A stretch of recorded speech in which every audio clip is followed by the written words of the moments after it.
બનાસકાંઠા જિલ્લાના ડીસામાં હવે હસ્તકલા અને સંસ્કૃતિને એક નવું આકાશ મળશે। ગુજરાત સરકારના વોકલ ફોર લોકલ સંકલ્પ હેઠળ ડીસામાં 21 કરોડના ખર્ચે અત્યાધુનિક અર્બન હાટ બનવા જઈ રહ્યું છે, જેનું આજે મંત્રીઓની ઉપસ્થિતિમાં ભવ્ય ખાતમુહૂર્ત કરવામાં આવ્યું છે। બનાસકાંઠા જિલ્લાનું ડીસા એ ભૌગોલિક રીતે ખૂબ જ મહત્વનું શહેર છે।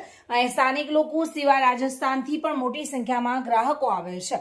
આ બજારની ક્ષમતાને જોઈને હવે સ્થાનિક કારીગરોને કાયમી પ્લેટફોર્મ આપવાની તૈયારી થઈ ગઈ છે।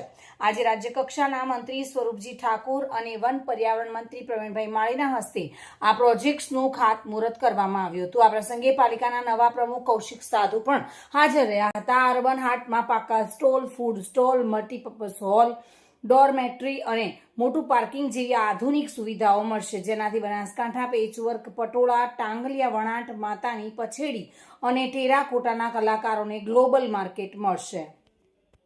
આ અર્બન હાટ આગામી દિવસોમાં સ્થાનિક રોજગારી અને કળા માટે ગેમ ચેન્જર સાબિત થશે।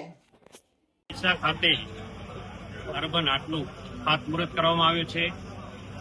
આશરે 21 કરોડના ખર્ચે ડીસા ખાતે અર્બન હાટ બનવા જઈ રહ્યું છે।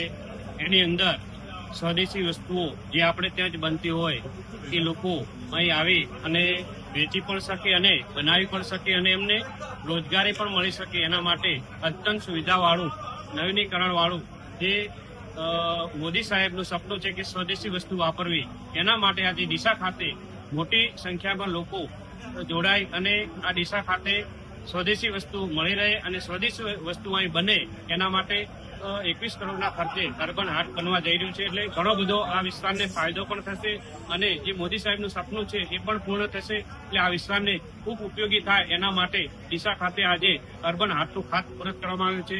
એમાં ઘણા બધા પ્રવીણભાઈ અમારા સાથી મિત્ર સાથે રહી અને ઘણા બધા લોકો અહીંના ભારતીય જનતા પાર્ટીના તમામ આગેવાનો સાથે રહી અને ખાતમુહૂર્ત કરવામાં આવ્યું છે। અને ટૂંક સમયની અંદર અહીં મોટું આ હાટ બની અને લોકોને ખૂબ જ ઉપયોગી થશે અને રોજગારી માટે પણ ઉપયોગી થશે। એટલે ખૂબ સરકારનો પણ આભાર માનીએ કે આ વિસ્તારની અંદર સ્વદેશી વસ્તુ માટે અને લોકોને ઉપયોગી થવા માટે, લોકોને રોજગારી મેળવવા માટે સરસ મજાનું અહીં હાટ બનવા જઈ રહ્યું છે। એટલે ખૂબ અભિનંદન।